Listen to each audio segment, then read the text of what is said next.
Pant भी उतारी जा रही है, आपको भी पता होगा किसने उतारी जा रही है, वो कलमा पढ़ाया जा रहा है और आप बस इस पे अटकी हुई है आपकी सुई कि मुसलमान मत बोलो। अरे जब है तो है वो मुसलमान। वो नाम पूछकर गोली मारे और आप कहें कि भारतीय मारे गए। मैं आपसे दूसरी बात ये पूछ रहा हूं कि आपने कलमा याद कर लिया है? क्यों, उससे क्या हो गया? इनको कलमा याद है। इस मुल्क में कॉन्स्टिट्यूशन याद, तो वो जब पूछेगा आपसे कलमा सुनाओ तो कॉन्स्टिट्यूशन सुनाएंगे। मैं अपने प्राइम मिनिस्टर को एंडोर्स करता हूं आज कि उन्होंने भारत शब्द यूज किया, धर्म विशेष। आप जाके ना वो जो महिला बेचारी अपने पति के पार्थिव शरीर के पास रो रही है, उसको जाके समझाइएगा। आप जाके समझाइएगा। मैं किस कॉन्टेक्स्ट में बात कर रहा हूं और आप ये कम्युनिस्ट प्रवक्ता हिंदू धर्म के विरोध में बहुत ज़्यादा बोल रहा था। भाइयों, तो जनता ने इसकी धज्जियाँ उड़ा दी, इसको नंगा कर दिया, बोला आप हिंदू धर्म को टारगेट करती हो। आपके हिसाब से क्या हो सकता है? मिनिस्टर ने भारत शब्द यूज किया है, दिनेश जी हिंदू शब्द यूज कर रहे थे। ये फर्क है, ये फर्क है। मैं अपने प्राइम मिनिस्टर को एंडोर्स करता हूं आज कि उन्होंने भारत शब्द यूज किया, धर्म विशेष का। आप जाके ना वो जो महिला बेचारी अपने पति के पार्थिव शरीर के पास रो रही है, उसको जाके समझाइएगा। आप जाके समझाइएगा।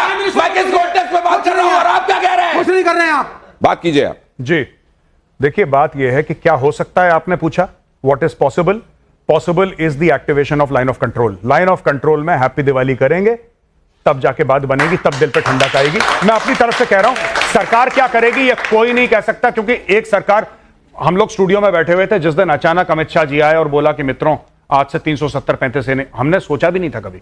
और यही ललित भाई ने मुझे बोला उस दिन कि ये कह रहे हैं एज अ कश्मीरी पंडित, मैंने कल्पना नहीं करी थी कि कभी ऐसा दिन आएगा। तो ये भी समझ लीजिए कर देंगे कुछ कि जिस ठंडक का आप इंतजार कर रहे हैं, खासतौर से विवेक जी इंतजार कर रहे हैं, हो सकता है बर्फ की पूरी सिल्ली मिले आत्मा में रखने के लिए। सबसे पहले तो आपने इसमें लिखा कि हिंदू मारे गए हैं, मेरे ख्याल से भारतीय मारे गए लिखना चाहिए था आपको। वो नाम पूछकर गोली मारे और आप कहें कि भारतीय मारे गए। इसलिए क्योंकि जिसने मारा, आप उसके मंशा के हिसाब से एक्ट कर रहे हैं। जिसने मारा वो चाहता है कि इस देश के अंदर हिंदू मुसलमान लड़े। तो जो मुर्शिदाबाद में जो पहचान के स्याही छिड़क के घर जला रहे हैं, उनकी मंशा क्या है? देखिए, आप दोनों चीजों को कंफ्यूज आप कंफ्यूज हैं विवेक श्रीवास्तव, मुझको कोई कंफ्यूजन नहीं। आपका अगर आपकी ये मंशा कहना है कि सारे मुसलमान इस मुल्क के पाकिस्तान से आइडेंटिफाई करते हैं और इस देश के हिंदुओं के कट्टरपंथी इस्लामिक जिहादिस्ट, कट्टरपंथी इस्लामिक जिहादिस्ट, आप इसको एक्सट्रीम पे क्यों ले जाते हैं? अपनी बात पूरा कर लें। नहीं आने दीजिए अमित जी, इनको 1 मिनट दिया है। देखिए, बड़ी सीधी सी बात है। अगर आप ये कहना चाहते हैं कि इस देश का मुसलमान चाहे बंगाल में हो या कश्मीर में या यूपी या बिहार में, आप सुनिए, जिसने मारा मुसलमान था कि नहीं था? हाँ या ना में जवाब दीजिए। मतलब ये नहीं, जिसने मारा वो मुसलमान था। नहीं, 1 सेकंड सर, ये आप इनको समझाएंगे, इनको समझाइएगा जाके। बिल्कुल, मैं आपको एड्रेस दूंगा, इनको समझाइएगा। सर प्ले कीजिए इसको, इनको समझाइएगा जाके जो आप ये बात कह रहे हैं। ये प्ले कीजिए। नहीं, 1 सेकंड रुकिए, ये प्ले कीजिए, प्ले कीजिए इसको। उसने गोली साइड में रख के उससे पूछा हिंदू है कि मुसलमान। मुसलमान है तो पहले कलमा पढ़ के दिखा। जैसे हमें पता ही नहीं, हम पीछे पलट के देखे हो क्या रहा है, हम उसकी तरफ स्माइल करके पूछे भैया क्या हुआ, यार हिंदू है मुसलमान। मैंने कहा हिंदू, मार दिया। पहली गन उसी पे चलाई, उसके बाद 70 लोगों को मार दिया। क्यों मार दिया? रखिए अब इस चेहरे को फ्रीज करके यहां पे रखिए, इनके सामने रखिए, इनको जाके समझाएंगे आप। जी। इनको जाके एड्रेस दूं, आप जाएंगे इनको घर में समझाएंगे ये बात जो आप कह रहे हैं। नहीं। मैं आपसे दूसरी बात ये पूछ रहा हूं कि आपने कलमा याद कर लिया है क्या? क्यों, उससे क्या हो गया?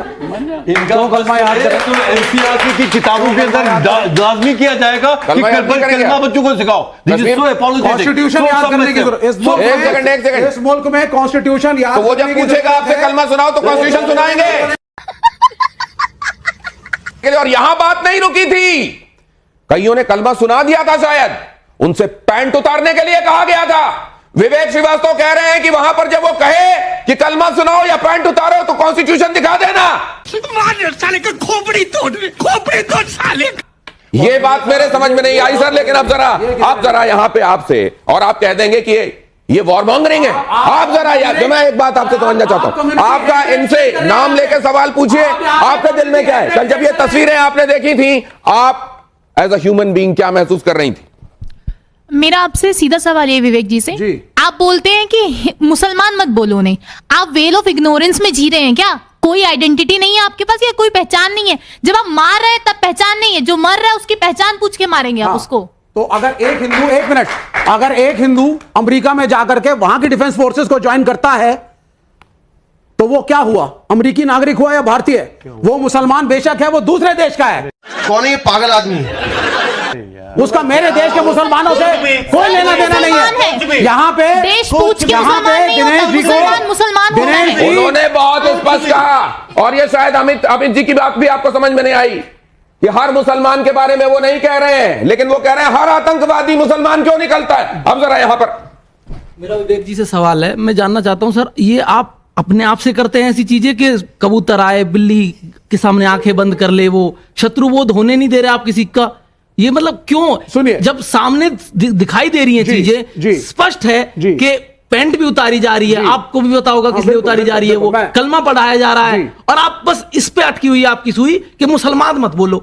अरे जब है तो है वो। आपको यह बता दूं कि विवेक श्रीवास्तव कभी कश्मीर में नहीं रहे हैं। इनके पुरखों ने कश्मीर में झेला है, देखा है, और उसके बाद बात कर रहे हैं। तो कौन यहां पर झेले हुए को बता रहा है और कौन नैरेटिव सेट कर रहा है, ये आप तय कीजिएगा। लेकिन जरा मैं यहां पे कुछ सवाल, अब बहुत देर से इनके ऑडियंस के सवाल नहीं हुए।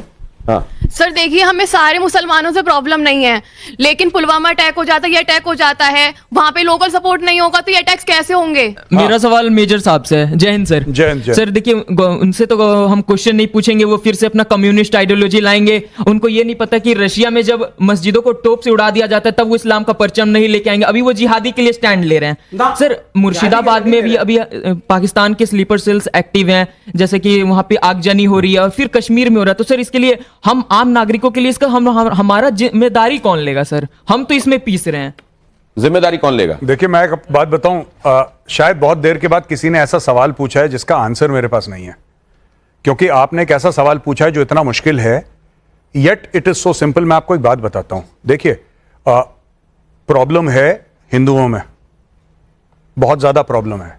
एज अ प्रैक्टिसिंग हिंदू मैं बता रहा हूं, और हम में सबसे बड़ी प्रॉब्लम यह है कि हम बटे हुए हैं बहुत ज्यादा। और जो योगी जी ने बोला था ना, बटोगे तो कटोगे, वो गलत नहीं बोला था योगी जी ने। आप कह सकते हैं कि कैसे ऐसे शब्द उत्तर प्रदेश के मुख्यमंत्री यूज कर सकते हैं, but he was absolutely correct. गलत नहीं बोल रहे थे योगी जी, सही बोल रहे थे। अब मैं आपको बताता हूं, ये जो वो बच्ची ने अभी पूछा कि कि without local help, local support कैसे? बिना लोकल सपोर्ट के आप कुछ, मैंने एग्जांपल दिया ना, आप बॉम्बे चले जाइए, आप बिना लोकल सपोर्ट के घर नहीं पहुंच सकते। टैक्सी चाहिए आपको, रेस्टोरेंट में खाना खाएंगे, शॉपिंग करने जाएंगे, वापस दिल्ली तो नहीं आएंगे ना, नोएडा तो नहीं आएंगे शॉपिंग करने के लिए। बिना लोकल सपोर्ट के हो ही नहीं सकता। इसका मतलब ये नहीं कि सारे कश्मीरी सपोर्ट करते हैं, मैं ये नहीं कह रहा। मैं ये कह रहा हूं कि हर जगह ऐसे सेल मौजूद हैं, हर जगह ऐसा लोकल ऑप्शंस मौजूद होते हैं। आप कहीं पे खाना खाते हैं, कहीं से पैसे लेते हैं, कहीं से रेडियो सेट की बैटरी लेते हैं, आपको करना